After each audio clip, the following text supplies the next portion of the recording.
Hey guys, welcome back. അപ്പോൾ ഇന്നത്തെ video എന്ന് പറയുന്നത് ചെറിയൊരു വ്ളോഗാണ്. അപ്പോൾ ഞങ്ങൾ കോഴിക്കോട് പോയിക്കൊണ്ടിരിക്കുകയാണ്. കോഴിക്കോട് ഞങ്ങൾക്ക് ഈ വീക്കെൻഡ് ഒരു മാരേജ് ഫംഗ്ഷൻ ഉണ്ട്. അപ്പോൾ അതിന് വേണ്ടിയിട്ട് കോഴിക്കോട് പോയിക്കൊണ്ടിരിക്കുകയാണ്. ഞങ്ങൾ രാവിലെ ഒരു 5:30 ആയപ്പോഴത്തേക്ക് ബാംഗ്ലൂരിൽ നിന്ന് തിരിച്ചായിരുന്നു. ഇപ്പോൾ ഓൾമോസ്റ്റ് 10 മണിയായി. ഞങ്ങൾ മുത്തങ്ങ ഫോറസ്റ്റ് ആ റൂട്ട് പോയിക്കൊണ്ടിരിക്കുക. രാവിലെ ഇന്ന് ഇലക്ഷൻ ഡേറ്റ് ആയതുകൊണ്ട് ഭയങ്കര ചെക്കിംഗ് ആയിരുന്നു. അത്യാവശ്യം എക്സ്പ്രസ് വേയിലൊക്കെ ബാരിക്കേഡ് വെച്ച് നല്ല ബ്ലോക്ക് ചെയ്തിട്ട് അവർ ചെക്കിംഗ് ഒക്കെ ചെയ്യുന്നുണ്ടായിരുന്നു. ക്യാഷോ അതും ഇതുമൊക്കെ കൊണ്ടുപോകുന്നുണ്ടോ എന്ന് നോക്കാൻ വേണ്ടിയിട്ടുള്ള ചെക്കിങ്.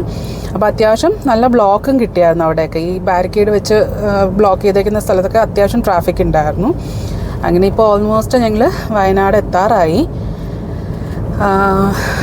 പിന്നെ ആക്ച്വലി സമ്മർ ആയതുകൊണ്ട് ഞങ്ങൾ കഴിഞ്ഞ ആഴ്ച ബന്ദിപ്പൂർ ഫോറസ്റ്റ് പോയായിരുന്നു. ഈ ഊട്ടി റൂട്ടുണ്ടല്ലോ, അവിടെ പോയായിരുന്നു. അപ്പോൾ അവിടുത്തെ ബന്ദിപ്പൂർ ഫോറസ്റ്റ് എന്ന് പറയുന്നത് ഭയങ്കര ഡ്രൈ ആയിരുന്നു ഈ സമ്മറിൽ. ഡ്രൈ എന്ന് വെച്ചാൽ ഒരു പച്ചപ്പ് പോലും, ഒരു തുള്ളി പച്ചപ്പ് പോലും കാണാനില്ലാതെ അത്രയും ഡ്രൈ ആയിട്ടുണ്ടായിരുന്നു. അപ്പോൾ അതിൻ്റെ വീഡിയോ ഞാനിവിടെ ഇടാം. ഇപ്പോൾ പക്ഷേ ഈ സൈഡ് വന്നപ്പോൾ നമ്മൾ കേരളത്തിലോട്ട് പോകുന്ന ആ സൈഡ് ബന്ദിപ്പൂർ വന്നപ്പോഴത്തേക്കും ഫുള്ള് പച്ചപ്പ്. സമ്മറാന്നേ നമ്മൾ വിചാരിക്കില്ല, അത്രയും പച്ചപ്പും കാണുമ്പോൾ തന്നെ നമ്മൾ അത്രയും ചൂടുന്ന്. ബാംഗ്ലൂർ ഞങ്ങൾ നിൽക്കുന്ന സ്ഥലത്ത് ഇതുവരെ മഴ വന്നിട്ടില്ല, മഴ കിട്ടിയിട്ടില്ല ഞങ്ങൾക്ക്. നല്ല ചൂടുണ്ട് അത്യാവശ്യം. പണ്ടത്തെ ബാംഗ്ലൂർ പോലെ ഒന്നുമല്ല, നല്ല ചൂടുണ്ട് ഇപ്പോൾ. അത്യാവശ്യം ഭയങ്കര ചൂടാണ് ഇപ്പം. ആ ചൂടുന്ന് ഞങ്ങൾ ഇങ്ങോട്ട് വന്ന് ഈ പച്ചപ്പൊക്കെ കണ്ടപ്പം ഭയങ്കര എക്സൈറ്റഡ് ആയിരുന്നു. ബന്ദിപ്പൂർ ഫോറസ്റ്റ് എന്ന് പറയുന്നത് 3 സ്റ്റേറ്റിലായിട്ട് വരുന്നുണ്ട്. തമിഴ്നാട് സൈഡിൽ വരുന്നതിന് മുതുമല ഫോറസ്റ്റ് എന്ന് പറയും. മുതുമല ടൈഗർ റിസർവ് തന്നെയാണല്ലേ, ടൈഗർ റിസർവും. Bandipur tiger reserve Karnataka side വരുന്നതും, മുത്തങ്ങ ടൈഗർ റിസർവ് നമ്മുടെ കേരള സൈഡ് വരുന്നതുമാണ്. അപ്പോൾ 3നും നല്ല വ്യത്യാസമുണ്ട്. തമിഴ്നാടാണെങ്കിൽ ഭയങ്കര ഡ്രൈ എന്ന് വെച്ചാൽ നമ്മൾ കാണുമ്പോൾ തന്നെ നമുക്ക് ദാഹം വരും, അങ്ങനത്തെ ഒരു ഡ്രൈ ആണ്. കർണാടക പിന്നെയും കുഴപ്പമില്ല. കേരളം ഭയങ്കര പച്ചപ്പ് എന്ന് വെച്ചാൽ നമ്മുടെ ഇങ്ങനെ കണ്ണിന് കുളിർമ വരുന്ന ഒരു പച്ചപ്പുണ്ടല്ലോ, പച്ചപ്പും ഹരിതാപയും, ആ ഒരു പച്ചപ്പായിരുന്നു. അപ്പോൾ ഞാൻ അതിൻ്റെ 3 സ്ഥലത്തിൻ്റെയും ആ വീഡിയോ ഞാൻ ഇതിൽ ആഡ് ചെയ്യാം. അതെ, ഈ കാണുന്നതാണ് മുതുമല റൂട്ട് എന്ന് പറയുന്നത്.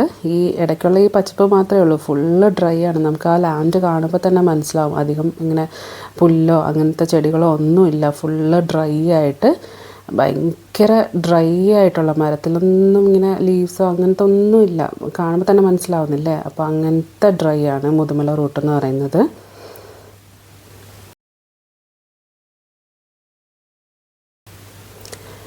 ഇത് നമ്മുടെ ബന്ദിപ്പൂർ റൂട്ട് പറയുന്നത്. ബന്ദിപ്പൂർ റൂട്ടിൽ ഈ പറയുന്ന ചെറിയൊരു പച്ചപ്പും നമുക്ക് ചെറിയൊരു ആശ്വാസം തോന്നുന്നുണ്ടല്ലേ. അത്യാവശ്യം പുല്ലും ചെറിയൊരു പച്ചപ്പും മരങ്ങൾക്കൊക്കെ തന്നെ ഒരു ജീവനൊക്കെ ഉള്ളത് പോലത്തെ ഒരു ഫീലില്ലേ നമുക്ക്. അപ്പോൾ അതാണ് മുതുമല റൂട്ടും ബന്ദിപ്പൂരും.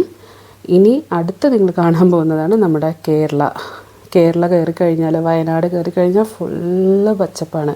നല്ലൊരു, നമുക്ക് കാണുമ്പോൾ തന്നെ മനസ്സിന് ഭയങ്കര സന്തോഷം വരും. അപ്പോൾ അത്രയും പച്ചപ്പൊക്കെ ആയിട്ടാണ് വയനാട് റൂട്ടുള്ളത്.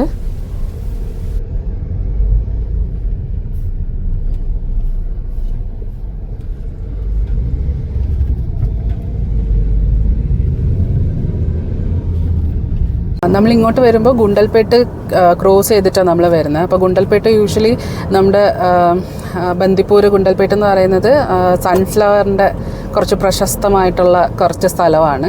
അപ്പോൾ ഞങ്ങൾ വിചാരിച്ചു വരുന്ന വഴിക്ക് സൺഫ്ലവർ ഫീൽഡ് എന്തെങ്കിലും കാണുവാണെങ്കിൽ നിർത്താമെന്ന് വിചാരിച്ചു. പക്ഷേ ഉണ്ടായിരുന്നു ഒന്ന് ചെറിയ പ്ലോട്ട് ഉണ്ടല്ലോ, ചെറിയ പ്ലോട്ടിൽ ഫോട്ടോ എടുക്കാൻ വേണ്ടി മാത്രം അവർ ചെയ്യുന്നതാണെന്ന് തോന്നുന്നു. കാരണം അവിടെ ഒരാളിങ്ങനെ കസേര ഇട്ടിട്ട് ഇരിക്കും, അയാളുടെ കാശ് കൊടുത്തു കഴിഞ്ഞാൽ നമുക്ക് ഉള്ളിൽ കയറി ഫോട്ടോ എടുക്കാം. പക്ഷേ നമുക്ക് ഭയങ്കര വാസ്റ്റായിട്ടുള്ള ഫീൽഡല്ല, കുഞ്ഞി ഫീൽഡ്. അപ്പം ഫോട്ടോ എടുത്താലും നമുക്ക് ആ ഒരു ഇത് കിട്ടില്ല, ഒരു ഭംഗി ഉണ്ടാവില്ല. അപ്പം നമ്മൾ ഇതിന് മുന്നേ വന്നിട്ടുണ്ട് ഗുണ്ടൽപേട്ട്, ഇതുപോലെ സൺഫ്ലവറിൻ്റെ ടൈമിൽ ഇതുപോലെ മുന്നേ വന്നിട്ടുണ്ട്.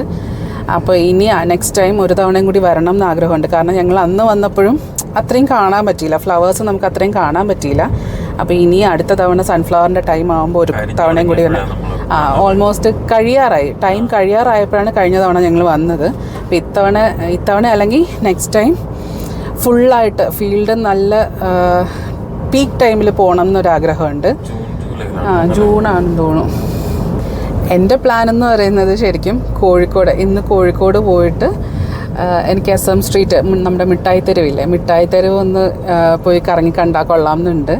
ചുമ്മാ ചെറിയ ഷോപ്പിങ്ങോ അങ്ങനെ എന്തെങ്കിലും ഷോപ്പിംഗ് ഒന്നുമില്ല, എന്നാലും ചുമ്മാ പോയി കാണാൻ ആഗ്രഹമുണ്ട്. മിഠായി തെരുവ് ഭയങ്കര ഫേമസ് ആണല്ലോ, അപ്പോൾ അവിടെ ഒന്ന് പോകണം എന്ന് ആഗ്രഹമുണ്ട്. പക്ഷേ അറിയില്ല, ചിലപ്പോൾ രാഹുൽ ഇത് വരുന്ന വഴിക്ക് രാഹുലിൻ്റെ ഒരു ഐഡിയ ഇട്ടു, ലക്കിടി അല്ലേ, വയനാട് എവിടെയെങ്കിലും സ്റ്റേ ചെയ്തിട്ട് നാളെ കല്യാണം, മറ്റന്നാൾ കല്യാണം കൂടാൻ പോയാൽ പോരെ എന്നിങ്ങനെ ചോദിക്കുന്നുണ്ടായിരുന്നു. അപ്പം ഞങ്ങളിങ്ങനെ ഓൺ ദ വേ ഇങ്ങനെ ചിന്തിച്ചുകൊണ്ടിരിക്കുക എവിടെ സ്റ്റേ ചെയ്യണം എന്ന് പറഞ്ഞിട്ട്. ചിലപ്പോൾ കോഴിക്കോട് തന്നെ പോവും, ചിലപ്പോൾ വയനാട് എവിടെയെങ്കിലും സ്റ്റേ എടുക്കാമെന്ന് വിചാരിച്ചു.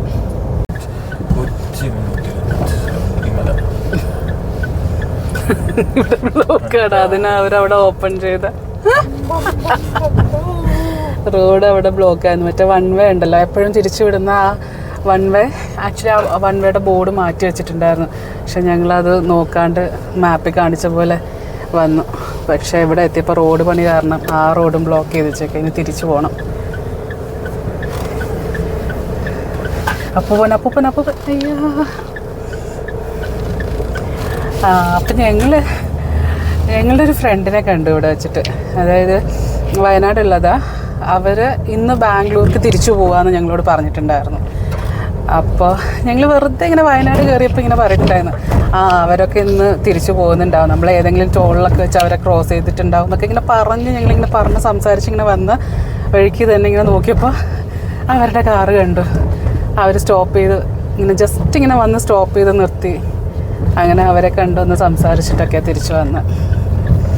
ഇവിടെ മര്യാദയ്ക്ക് അവർ ബോർഡ് എടുത്ത് മാറ്റിയിട്ടുണ്ടായിരുന്നു. എന്നിട്ട് വളയ്ക്കാതെ അങ്ങോട്ട് പോവാതെ നമ്മൾ മാപ്പിനെ വിശ്വസിച്ച് വന്നത്. മാപ്പ് പിന്നെയും ചതിച്ചു.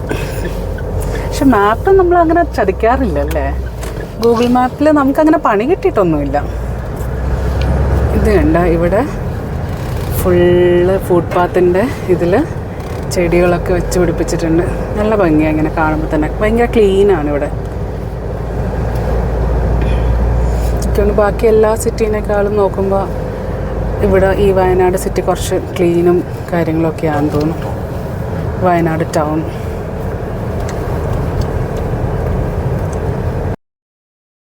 അങ്ങനെ വയനാട് കയറി ഞങ്ങൾ ഇടയ്ക്കൊരു സർബത്ത് കുടിക്കാനായിട്ട് സ്റ്റോപ്പ് ചെയ്തു, ചെറിയൊരു ഷോപ്പിൽ സ്റ്റോപ്പ് ചെയ്തു. അപ്പോൾ അവിടെ നിറയെ ഇങ്ങനെ ഉപ്പിലിട്ട സാധനങ്ങളൊക്കെ ഉണ്ടായിരുന്നു. അപ്പോൾ എനിക്ക് വലിയ താല്പര്യം ഇല്ലാത്തതുകൊണ്ട് ഞങ്ങൾ ഉപ്പിലിട്ടതൊന്നും വാങ്ങിയില്ല, ജസ്റ്റ് ഒരു സർബത്തും കുടിച്ചിട്ട് ഞങ്ങൾ അവിടെ നിന്ന് ഇറങ്ങി.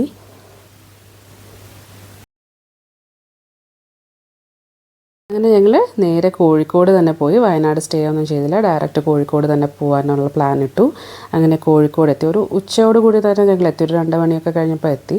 അപ്പം ആദ്യം ജസ്റ്റ് ഞങ്ങൾ പോകുന്ന വഴിക്ക് തന്നെ ഒരു ഹോട്ടൽ നോക്കി, മലബാർ പാലസ് എന്ന് പറഞ്ഞിട്ടൊരു ഹോട്ടൽ നോക്കിയിട്ട് ഞങ്ങളവിടെ പ്രോപ്പർ ഒരു എല്ലാ ആക്സസിബിൾ ആവുന്ന SM സ്ട്രീറ്റും അതൊക്കെ ആക്സസിബിൾ ആവുന്ന ഒരു സ്ഥലത്ത് ഞങ്ങളൊരു ഹോട്ടൽ എടുത്തിട്ട് അവിടെ സ്റ്റേ ചെയ്തു. എന്നിട്ട് ഞങ്ങൾ ജസ്റ്റ് ഒന്ന് ഫ്രഷ് ആയിട്ട് റഹ്മത്ത്, ആ ഹോട്ടലിൻ്റെ അടുത്ത് തന്നെ റഹ്മത്ത് ഉണ്ടായിരുന്നു. അപ്പോൾ അവിടെ നിന്ന് ഫുഡ് കഴിക്കാമെന്ന് പറഞ്ഞിട്ട് ഞങ്ങളങ്ങനെ ഇറങ്ങി. അപ്പോൾ ഹോട്ടലിൻ്റെ ഫ്രണ്ടിൽ പാർക്കിങ്ങിനൊന്നും സ്പേസ് ഇല്ലായിരുന്നു, പക്ഷേ അവരുടെ തന്നെ ഒരു പാർക്കിംഗ് സ്പേസ് കുറച്ച് ഫ്രണ്ടിലായിട്ടുണ്ടായിരുന്നു. അപ്പോൾ അവിടെ നമ്മൾ കാറ് കൊണ്ടുപോയി പാർക്ക് ചെയ്ത് കഴിഞ്ഞാൽ അവിടെ നിന്ന് തന്നെ അവരുടെ ഈ റഹ്മത്തിൻ്റെ തന്നെ ഒരു ഓട്ടോ സർവീസ് ഉണ്ട്. അപ്പോൾ നമ്മൾ പാർക്കിംഗ് ചെയ്തിട്ട് ആ ഓട്ടോയിൽ കയറി കഴിഞ്ഞാൽ അവർ നമ്മളെ നേരെ റഹ്മത്തിൻ്റെ ഫ്രണ്ടിൽ കൊണ്ടിറക്കും. അത് കഴിഞ്ഞിട്ട് അതുപോലെ തന്നെ അവിടുന്ന് ഫുഡ് കഴിച്ചിട്ട് നമ്മൾ പുറത്തിറങ്ങുമ്പോൾ ഈ ഓട്ടോ അവിടെ അങ്ങോട്ടും ഇങ്ങോട്ടും ഷട്ടിൽ പോലെയാണ്. അപ്പോൾ അവിടെ ഫ്രീ ആയിട്ട് ആ ഓട്ടോ 2 മിനിറ്റ് വെയിറ്റ് ചെയ്താലും ചിലപ്പോൾ വരും, ഇല്ലെങ്കിൽ ചിലപ്പോൾ അവിടെ തന്നെ ഉണ്ടാവും, ആരെങ്കിലും വന്ന് ഇറങ്ങി അങ്ങനെ വേക്കൻ്റ് ആയിട്ട് ആ ഓട്ടോ അവിടെ ഉണ്ടാവും. അപ്പോൾ അതിൽ കയറിയിട്ട് തിരിച്ച് നമുക്ക് പാർക്കിംഗ് സ്പേസിലോട്ട് വരാം അങ്ങനെ. അപ്പോൾ ഞങ്ങളിതേ ഓട്ടോയിൽ അവിടെ പോയി ഇറങ്ങി. എന്നിട്ട് ഞങ്ങൾ ബീഫ് ബിരിയാണിയാണ് ഓർഡർ ചെയ്തത്. നാടൻ ബിരിയാണീനെ പറ്റി പിന്നെ നമുക്കൊരു മുൻധാരണ ഉണ്ടാവുമല്ലോ, അതായത് ഈ മസാലയൊക്കെ കുറവായിരിക്കും, ആ ഒരു ടൈപ്പായിരിക്കും. അപ്പോൾ എനിക്ക് പേഴ്സണലി അതിനോട് വലിയ താല്പര്യമില്ല, അപ്പോൾ എനിക്കധികം ഇഷ്ടപ്പെട്ടില്ല. പക്ഷെ രാഹുലിന് ഭയങ്കര ഇഷ്ടപ്പെട്ടു ബിരിയാണി. നമ്മൾ ഹോട്ടലിൽ വന്നു, റെസ്റ്റ് എടുത്തു, ഫ്രഷായി. ജസ്റ്റ് SM സ്ട്രീറ്റിലോട്ട് പോകാൻ വേണ്ടി പോവുകയാണ്. SM സ്ട്രീറ്റ് എന്ന് വെച്ചാൽ മിഠായി തെരുവിലോട്ട് ജസ്റ്റ് പോയി ഇതൊന്ന് അടുത്താണ്, 10 മിനിറ്റ് നടക്കാനുള്ള ദൂരമേ ഉള്ളൂ. അപ്പോൾ അവിടെ വരെ ഒന്ന് നടന്ന് ജസ്റ്റ് ഒന്ന് കണ്ടിട്ട് തിരിച്ചു വരാൻ വെച്ചിട്ട്. അവിടെ നിന്ന് 1 മണിക്കൂർ കയറുള്ളൂ. ഉച്ചയ്ക്ക് ഒരു 3 മണിക്ക് പോയി കഴിഞ്ഞാൽ 4 മണിയാകുമ്പോൾ അവിടെ അല്ലേ? അങ്ങനെ കാര്യങ്ങളൊക്കെ പറഞ്ഞ് ഞങ്ങൾ നടന്ന് ഒരു 5-10 മിനിറ്റിൽ ഞങ്ങൾ SM സ്ട്രീറ്റിലെത്തി. ഞങ്ങളുടെ ഹോട്ടൽ, സ്റ്റേ ചെയ്യുന്ന ഹോട്ടലിൽ നിന്ന് SM സ്ട്രീറ്റിലോട്ട് ഞങ്ങൾ നടന്നെത്തി. നല്ല ചൂടുണ്ടായിരുന്നു, ഇങ്ങനെ വിയർത്ത് കുളിക്കുമായിരുന്നു. പെട്ടെന്ന് ഞങ്ങൾ ഈ ബാംഗ്ലൂർ ക്ലൈമറ്റിൽ നിന്ന് ഇങ്ങോട്ട് വന്നിട്ട് അതിൻ്റെ ഒരു ഡിഫറൻസ് ഉണ്ടായിരുന്നു. അപ്പം ഭയങ്കരമായിട്ട് ഇങ്ങനെ വിയർത്ത് ഭയങ്കര എക്സോസ്റ്റഡ് ആയിട്ട് നടന്നു കാണുമായിരുന്നു ആക്ച്വലി. പിന്നെ എനിക്ക് ഒരു ഡ്രസ്സ് എടുക്കണം എന്നുണ്ടായിരുന്നു. അങ്ങനെ ചെറിയ കുറച്ച് 1-2 ഷോപ്സിലൊക്കെ കയറി കുറേയൊക്കെ ട്രൈ ഔട്ട് ചെയ്ത് നോക്കി. പക്ഷേ ഒന്നും അങ്ങോട്ട് സെറ്റായില്ല.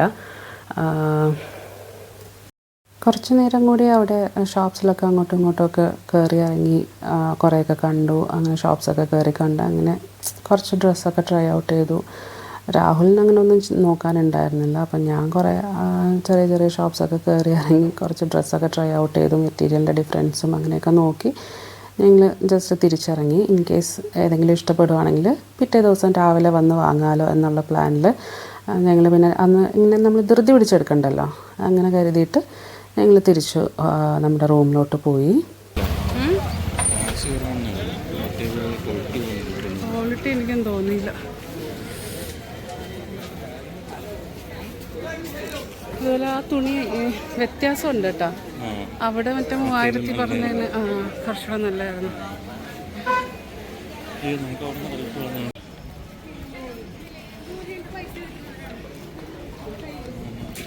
അങ്ങനെ SM സ്ട്രീറ്റൊക്കെ കറങ്ങി നടന്ന് കണ്ട് ഫുള്ള് ടയേർഡായി ഞങ്ങൾ തിരിച്ച് റൂമിലോട്ട് പോയിക്കൊണ്ടിരിക്കുകയാണ്. തിരിച്ചും നടന്ന് തന്നെയാണ് പോയത്. കാരണം അടുത്താണ്, ഞങ്ങൾ സ്റ്റേ ചെയ്യുന്നതിൻ്റെ തൊട്ടടുത്തായിരുന്നു. അപ്പോൾ ഇതാണ് ഞങ്ങൾ സ്റ്റേ ചെയ്യുന്ന ഹോട്ടൽ, മലബാർ പാലസ് എന്ന് പറഞ്ഞിട്ട്.